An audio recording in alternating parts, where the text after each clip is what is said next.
Hello friends, welcome back to this channel.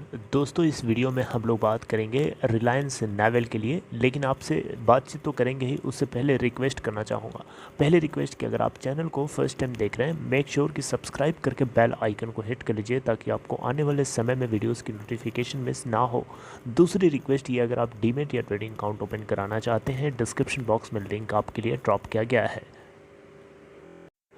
दोस्तों, last trading session में अगर आपने देखा हो तो रिलायंस नेवल में आपने अपर सर्किट लगा हुआ दिखाई दिया 5% का। इसके पीछे एक बहुत ही दमदार कारण है और काफ़ी लोग इस वीडियो का इंतज़ार कर रहे थे रिलायंस नेवल के ऊपर। तो आप लोगों के लिए एक खुशखबरी है, आइए उसके ऊपर बात करें। लेकिन दोस्तों, कल बिजनेस की सिचुएशन क्या रही? फ्राइडे की 3.10 के ऊपर ओपन होने के बाद 3.15 का हाई बनाया। 3.10 से लो नहीं बनाता है, जबकि लोअर सर्किट 2.85 का लगा था। 3.15 के ऊपर ही लॉक हो गया, जो कि 5% का अपर सर्किट है। 10,77,182 टोटल वॉल्यूम जनरेट हुआ कंपनी के अंदर। मार्केट कैप है 232 करोड़ रुपए। इसका 52 वीक लो है 2.50 का और हाई है 6.95 का। पिछले 5 दिनों की ट्रेडिंग सिचुएशन को अगर आप देखेंगे तो आपने लास्ट के 1 दिन 2 दिन से इसमें हमें अपर सर्किट लगा हुआ दिखाई दिया पिछले 2 ट्रेडिंग सेशन में। आइए सीधे खबर की बात करते हैं दोस्तों। लेटेस्ट अपडेट ये है दोस्तों, यहाँ पे आप देख सकते हैं बिजनेस स्टैंडर्ड के एक आर्टिकल के जरिए आपको मैं अपडेट करने की कोशिश कर रहा हूँ। Lenders zero in on hassle mercantile offer for Reliance naval and engineering. दोस्तों, यहाँ पे खबर ऐसी है कुछ कि जो भारतीय लेंडर्स हैं, इंडियन लेंडर्स हैं, जो जिन लोगों ने इस कंपनी को लोन दिया है, इन सभी के सभी ने मुंबई बेस्ड हैज़ल मर्केंटाइल जो कि Reliance naval and engineering limited के लिए हाईएस्ट बिडर के रूप में उभर के निकला है। आपको पता है रिलायंस नेवल एक बैंकरप्ट शिपयार्ड है जो गुजरात बेस्ड एक कंपनी है और इसको रिलायंस नेवल ने एक्वायर किया था किसी दूसरी कंपनी से, तो इसका नाम रिलायंस नेवल पड़ा। पहले इसका नाम कुछ और था। 2500 करोड़ का मैक्सिमम अमाउंट हैज़ल की तरफ से तब दिया गया जब बैंक्स ने, लेंडर्स ने इनसे रिक्वेस्ट करी कि थोड़ी सी आप अपने बिड को और स्वीटन करिए। Reliance naval and engineering limited को जनवरी लास्ट ईयर जनवरी के अंदर इसके डेट रेजोल्यूशन के लिए इंसॉल्वेंसी एंड बैंक्रप्सी कोड 2016 के थ्रू भेज दिया गया था आईबीसी में, कि इसलिए क्योंकि 12,500 करोड़ रुपए का टोटल इन्होंने कर्जा डेट था, इनको डिफ़ॉल्ट किया था इन्होंने, राइट। तो बैंकर्स ने यहाँ बताया है कि जो सेकंड बिडर है नवीन जिंदल ग्रुप, ये बहुत ही कम ये ऑफ़र कर रहा है 400 करोड़ रुपए का। और दोनों के डिफरेंस की बात करें, यानी हैज़ल और जिंदल के डिफरेंस की बात करें तो बहुत ज़्यादा है। तो बैंकों को ये बिल्कुल भी पसंद नहीं है।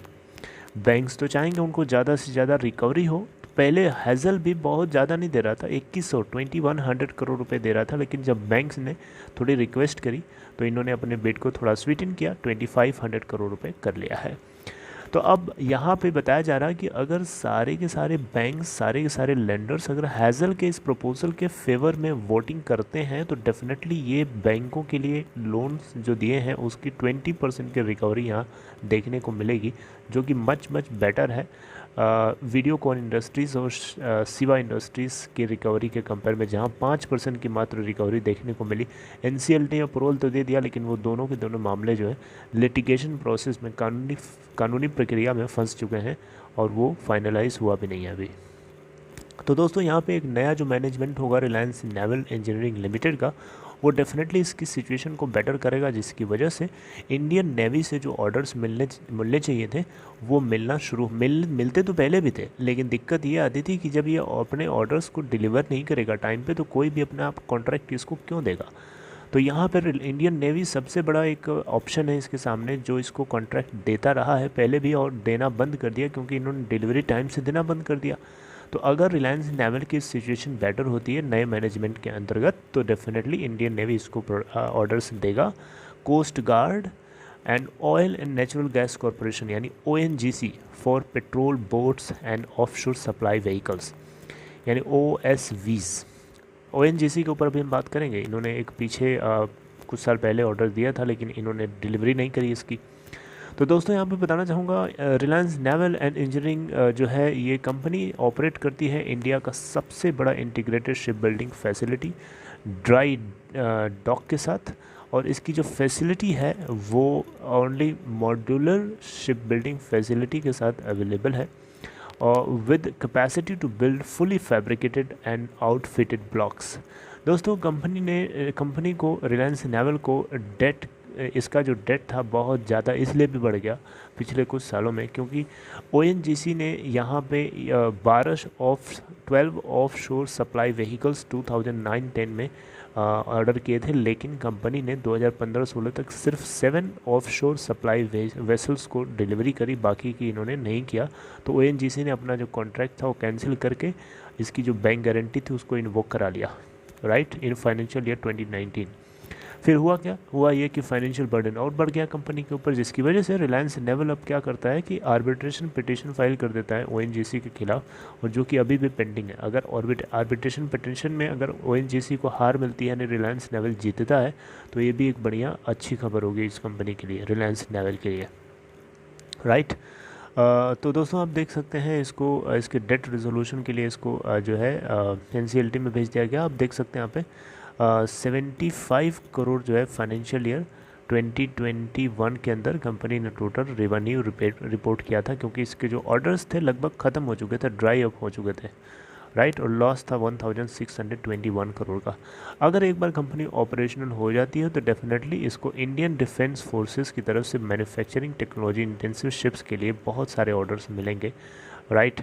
और एट प्रेजेंट अगर हम देखें तो डिफेंस जो शिप्स हैं वो सभी के सभी कंस्ट्रक्ट करी जाती हैं मेनली गवर्नमेंट के द्वारा ओन की जाने वाले यार्ड्स के थ्रू, यानी रिलायंस नेवल अगर एक बार फंक्शनल हो जाता है, पूरी तरीके से ऑपरेशनल हो जाता है सही तरीके से, तो डेफिनेटली ना सिर्फ गवर्नमेंट ओन यार्ड्स को प्रोजेक्ट मिलेगा बल्कि इसको भी मिलेगा, राइट। ये डेट की सिचुएशन है। फाइनेंशियल ईयर 2016 के अंदर कंपनी के पास टोटल आप देख सकते हैं नेट वर्थ थी 2025, जबकि डेट था 306, जबकि 17 आते आते नेट जो वर्थ हो जाती है घट करके 1417 करोड़ की हो जाती है, जबकि डेट 9456 करोड़ का हो जाता है।